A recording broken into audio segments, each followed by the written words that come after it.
Ini adalah cerita pahit akibat naiknya tarif surat muatan udara atau SMU yang edan-edanan. Total kenaikannya mencapai 300%-an sejak Juni 2018. Surat muatan udara merupakan bukti fisik perjanjian pengiriman via udara antara pengirim dan pengangkut kargo. Saat kenaikan tarifnya melangit, korban pun berjatuhan.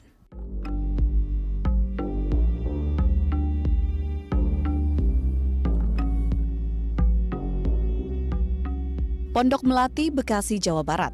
Di sini, gudang PT Dinamika Lintas Buana atau DLB berada. Selama ini, perusahaan ini melayani jasa pengiriman barang atau kargo. Tapi sekarang, perusahaan yang berdiri tahun 2002 lalu ini terpukul gara-gara tarif SMU. Jadi, saya salah satu ekspedisi yang bergerak di udara, pandaknya, bahasa pendeknya bangkrut. Sudah bangkrut. Naiknya tarif SMU menerbitkan dampak domino. PT DLB tak kuasa menahannya. Mereka lalu menaikkan tarif ongkos kirim. Sudah pasti lebih tinggi dibanding ongkos kirim yang biasanya sebesar 30% dari tarif SMU. Kami ini ekspedisi punya jaminan tanggung jawab juga kepada customer. Tidak semena-mena kami bisa naikin barang harga itu sama customer. Kami diikat dengan perjanjian 1 tahun paling dekat. Namun langkah menaikkan tarif ongkos kirim tidak membantu. Pelanggan justru lari. Sayang, 1000 sayang. Customer sudah tidak ada lagi. Goodbye Edward. Goodbye DLB. Dia pakai yang lain. Yang lain itu tidak pakai Garuda. Yang rugi siapa? Roda bisnis PT DLB benar-benar oleng. Buntutnya perusahaan ini mengurangi karyawan. Anda udah bisa lihat. Anyang ngurusin, tolong bayar. Kita cuma input. Saya tadi bilang 300. Turun drastis tuh. Kenapa? Padat karya tuh kurir. Karena kurir tidak bisa kalau nggak pakai motor, nggak pakai orang. Harus pakai orang. Pangkas habis. Saat ini PT DLB hanya menjual surat muatan udara Garuda Indonesia yang dimilikinya kepada perusahaan ekspedisi yang belum memiliki SMU. Pendapatan yang diperolehnya pun hanya komisi dari penjualan SMU yang besarnya 3%. Saya sekarang jual SMU doang.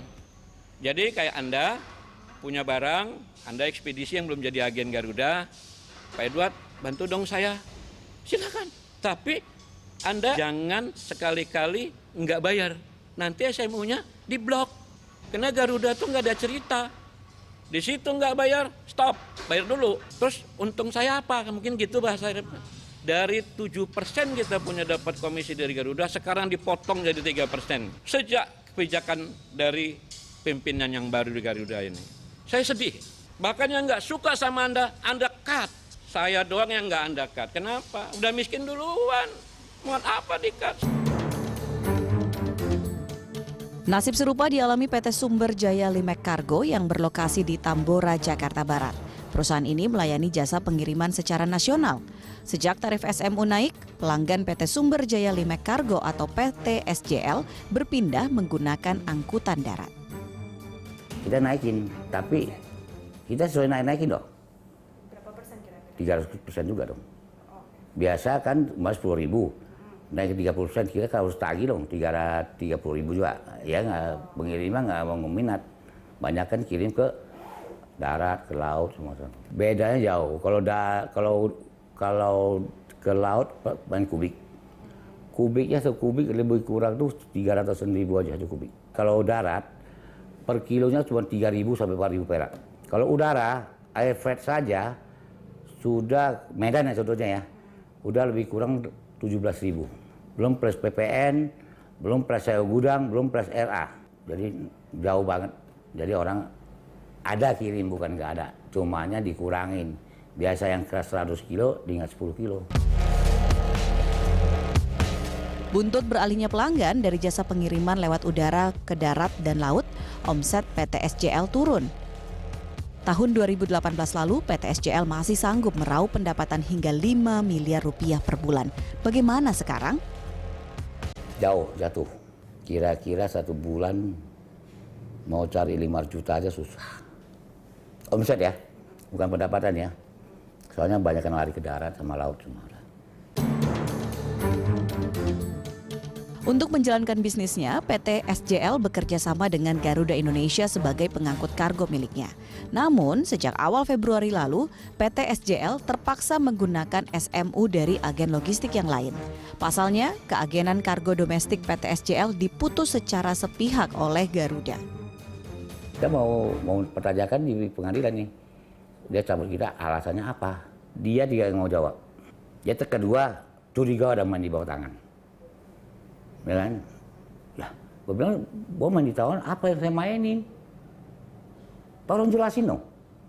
Lu cabut keagenan gue, ada nggak surat pembinaannya, SP1, 2, 3, ada nggak? Lu main cabut begitu aja. Cabut secara sepihak ini. Saya merugikan, kecuali saya ada melanggar aturan ini. Boleh cabut lah. Nggak ada sama sekali. Pemutusan keagenan tadi merugikan PT SJL. Kerugian 1 bulan 500 juta loh. 500 juta. Ya saya punya pegawai sampai 40 lebih. Kan mau digaji tuh. Emang kita mau PHK aja sesuai mana-mana nggak boleh juga dong. Tarif SMU ini hanya satu dari banyak komponen biaya operasional yang harus dikeluarkan perusahaan logistik agar bisa mengirimkan kargonya. Biaya operasional ya. Yang di luar air freight ya. Di luar air freight ya saya gudang. 2.000 perak Cengkareng. RA 800 perak plus belum plus PPN. Udah itu transportasi tol. Udah itu apalagi handling daerah.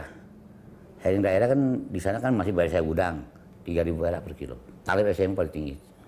Dulu tarif SMU kan 7.000-an kalau nggak salah. Sekarang 17.000. PT Dinamika Lintas Buana dan PT Sumber Jaya Limek Kargo hanya 2 contoh dari ratusan anggota Asperindo yang rugi berat akibat naiknya tarif surat muatan udara. Awal tahun ini paling sedikit 18 perusahaan pengiriman ekspres, pos, dan logistik di Sumatera tutup. Ya itu tadi, berbenturan. Karena yang biasa kita terjangkau menjadi tidak terjangkau. Yang biasanya mereka bisa melakukan bisnis dengan harga seperti itu, mereka udah gerah duluan, menurun. Saya juga dapat laporan dari Garuda secara info rumor saja bahwa memang turun.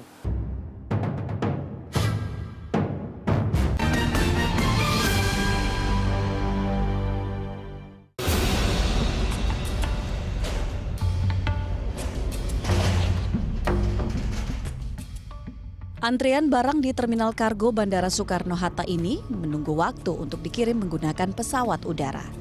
Pengelolanya tak lain PT Angkasa Pura Kargo, anak perusahaan PT Angkasa Pura II. Sebagai operator, Angkasa Pura Kargo atau APK mendata volume pengiriman barang melalui udara. Setiap tahun, rata-rata ada 800.000 ton barang yang dikirim melalui terminal kargo ini. Itu dulu. Sekarang, tepatnya saat maskapai penerbangan menaikkan tarif surat muatan udara, volume pengiriman kargo udara turun. Ada imbasnya sih ke kita. Sebenarnya kalau dibilang di kita kan sebenarnya role-nya bukan kita yang ngangkut, sebenarnya lewat di tempat kita ya. Jadi emang kita ukur setiap saat. Ada imbasnya. Untuk saat ini penurunan itu kira-kira ada sampai hampir 20%. Meski ada kenaikan tarif SMU, tarif pelayanan di terminal kargo seperti pengecekan keamanan hingga sewa gedung tidak berubah. Ini kabar baik bagi perusahaan ekspedisi pengguna jasa Angkasa Pura Kargo. Pada dasarnya sih nggak terpengaruh ke kita, karena kan pada dasarnya tarif kita kan juga diatur oleh regulasi juga kan ya. Jadi sebenarnya sama sekali kita tidak menaikkan tarif atau tidak menurunkan tarif juga. Volume pengiriman memang turun, tapi APK optimistis bisa mencapai target. Saat ini APK mengelola terminal kargo di 14 bandara. Di seluruh bandara AP2 yang kita kelola, kita target itu ada 1 juta ton per tahun. Ya, jadi kalau dibandingkan tahun sebelumnya cukup signifikan lah, dari sekitar 840.000 menjadi 1 juta ton. Kita juga melakukan sesuatu lah, seperti contoh misalnya kemarin kita bicara juga dengan cargo freighter ya supaya kenaikan tarif itu bisa juga diimbangin dengan metode pengiriman yang baru melalui cargo freighter yang selama ini di Indonesia nggak terlalu ada gitu loh. Jadi sehingga nantinya punya pilihan dari si pengirim barangnya. Kita harapin setelah Lebaran itu sudah mulai. Besar kecilnya pengiriman barang tergantung pada perusahaan jasa pengiriman pos dan logistik. Tapi kenaikan tarif SMU bikin perusahaan ekspedisi kewalahan. Asperindo mencatat 3 maskapai penerbangan menetapkan kenaikan tarif SMU yang tinggi, yaitu Garuda Indonesia, Lion Air, dan Sriwijaya Air. Sejak pertengahan 2018, Garuda sudah 5 kali menaikkan tarif SMU-nya. Rata-rata kenaikan tarif berada pada kisaran 112%. Namun untuk tujuan tertentu seperti dari Jakarta menuju Palembang, kenaikannya bisa membengkak hingga 300%. Sedangkan Lion Air menaikkan tarif SMU-nya sebanyak 4 kali sejak Oktober 2018. Rata-rata kenaikan tarifnya di kisaran 61%. Begitu juga dengan Sriwijaya Air. Maskapai ini menaikkan tarif SMU sebanyak 2 kali pada November 2018 dan Januari 2019. Rata-rata kenaikan tarifnya di kisaran 60%. Tarif SMU itu awalnya nggak ada masalah karena setiap tahun itu secara periodik, setahun tuh 3 kali ya. Naik 4 bulan, ada kenaikan. Dan realistis kenaikan tersebut juga tidak seperti saat ini. 1 bulan itu bisa 4 sampai 5 kali. Bahkan kenaikannya sampai sekarang itu menjadi 350%. Ruginya kenapa? Atau berbahayanya kenapa? Kita dengan perusahaan-perusahaan korporat atau bermitra dengan yang lain itu kita kontrak. Umumnya kontrak itu 1 tahun.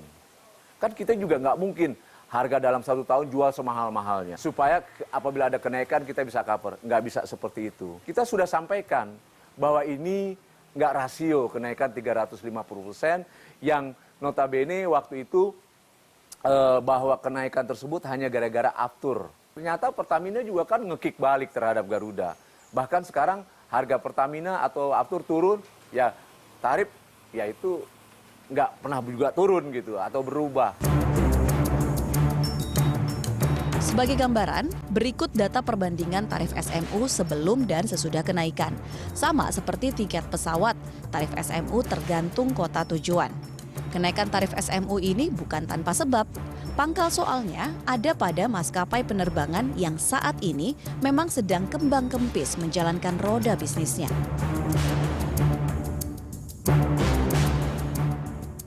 Tim Indep menghubungi pihak maskapai penerbangan yaitu Garuda Indonesia dan Lion Air untuk menanyakan alasan kenaikan tarif SMU tadi. Namun hingga episode ini kami tayangkan, pihak maskapai tidak menjawab permohonan wawancara kami.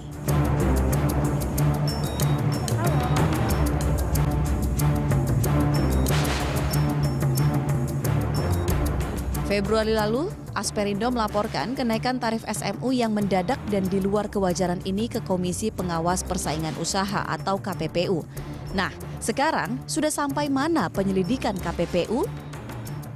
Pelaku usaha dengan pelaku usaha yang bersaing itu tidak boleh melakukan kesepakatan terkait dengan penetapan harga. Jadi sebatas itu harga ditetapkan sesuai dengan pasar masing-masing itu wilayah persaingan, wilayah bisnis. Tapi ketika harga yang ditetapkan itu berangkat dari kesepakatan antar pelaku usaha yang harusnya bersaing, itu pelanggaran di KPPU. Kita sudah memanggil semua pihak yang terkait begitu untuk mendapatkan 2 alat bukti. Dan kita juga sudah melakukan analisis tentunya saja kalau dalam konteks persaingan ekonomi ya, bisnis ya, tentang bagaimana harga, bagaimana historical penerapan harga dan bagaimana penentuan pasar bersangkutan. Kita sudah lakukan itu. Memang terakhir itu kita sudah kasih perpanjangan waktu untuk investigator melengkapi. Jika memang firm ada 2 alat bukti yang menunjukkan pelanggaran. Itu berarti perusahaan jasa pengiriman harus bersabar menunggu hingga akhir bulan Mei untuk mendapatkan jawaban. Di masa tunggu ini mereka harus putar otak agar roda bisnisnya terus berjalan.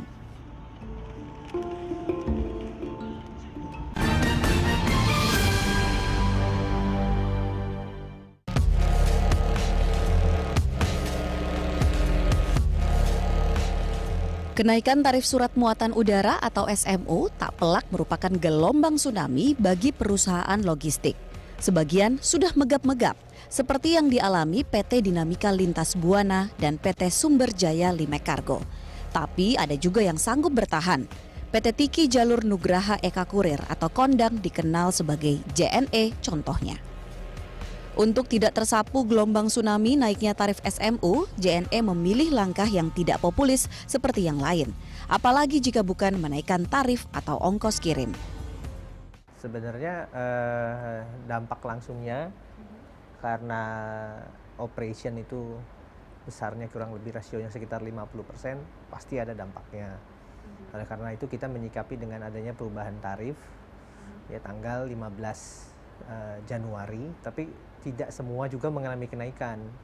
Jadi sebenarnya kalimat itu tidak kenaikan tapi penyesuaian karena ada banyak beberapa wilayah pun yang terjadi penurunan tarif.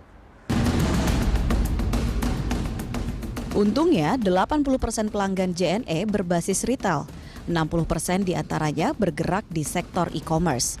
Profil pelanggan semacam ini menguntungkan sebab pelanggan membayar ongkos kirim yang ditetapkan JNE secara langsung. Ya pastilah, pasti ada itu satu reaksi yang wajar ya, karena ketika ada kenaikan khususnya kalau kita lihat di wilayah timur, ya, di timur Indonesia yang notabene sudah pasti kita harus angkut menggunakan udara. Kami melihat 1 bulan pertama saja, setelah itu ada penyesuaian dan kami melihat masih ada growth yang cukup baik. Jadi dampaknya signifikan sebenarnya tidak ada. Meski tarif naik, jumlah pelanggan JNE tidak turun, tapi pertumbuhan bisnis JNE melambat. Untuk eksis, JNE tetap harus mengatur strategi agar pelanggan tidak kabur, misalnya dengan menerapkan tarif subsidi silang.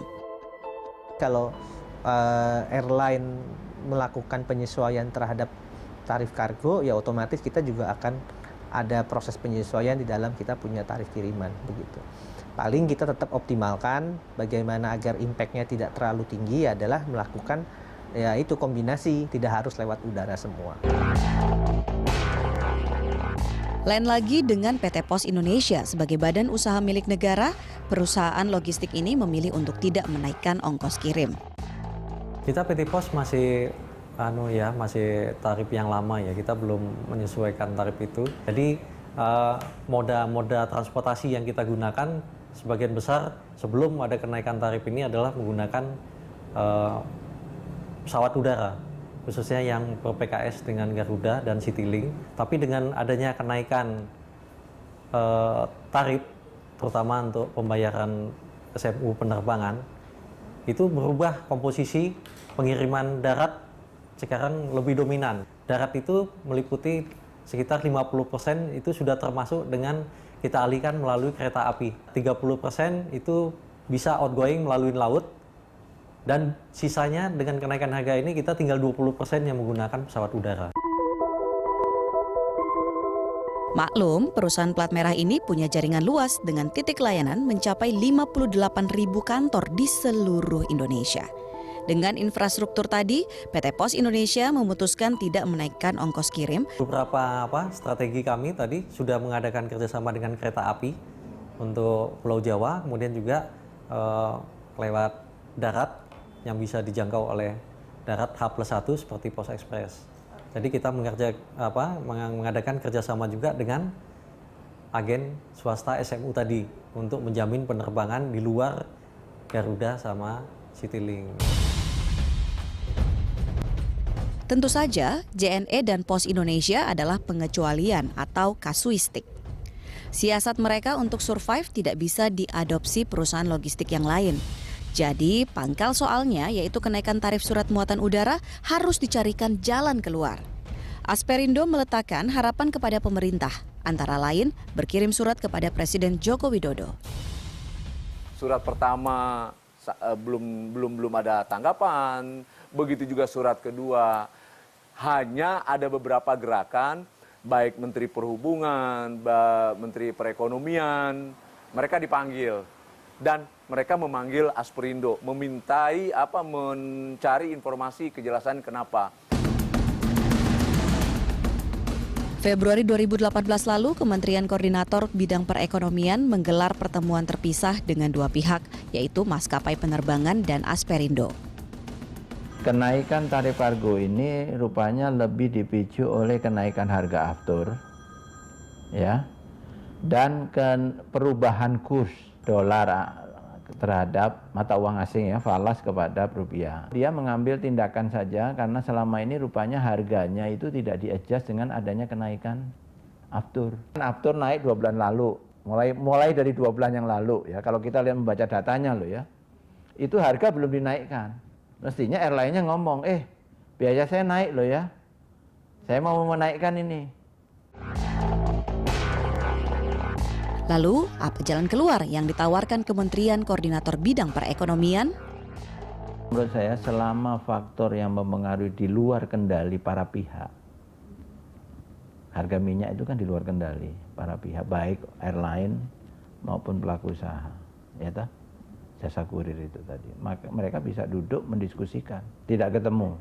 Ya orang bisnis itu harus ketemu, orang bisnis itu harus bicara. Sedangkan saya mungkin bisa yang tadinya saya kirim lewat pesawat, saya kirim lewat truk, lewat kereta gitu kan. Masih banyak opsi yang lainnya. Nah kalau dia kehilangan, ini kan juga dia akhirnya kargonya kan kosong. Pengusaha logistik seperti Erwadiah dan Limbendi bagaimanapun berharap ada solusi jitu dari pemerintah menyangkut naiknya tarif surat muatan udara yang edan-edanan sejak Juni 2018 lalu. Jika tidak, PT Dinamika Lintas Buana, PT Sumber Jaya Limek Kargo, dan ratusan perusahaan logistik lainnya hanya menunggu waktu untuk menutup bisnis kargo mereka. Mitra kerja itu adalah sapi perahan dibikin. Zaman ini sekarang, zaman now ini. Kalau dulu lain, bina pembinaan ada. Ini gudang kita nih dulu, mohon maaf, penuh. Ini juga kabur dari saya. Dia mau darat, ini benih. Ini di belakang Anda ini perusahaan benih. Jadi untuk rakyat ini sebenarnya. Jadi petani yang butuh benih, tapi kalau harganya nggak cocok, apa nggak ke petani juga jatuhnya, dampaknya? Mikir dong negara.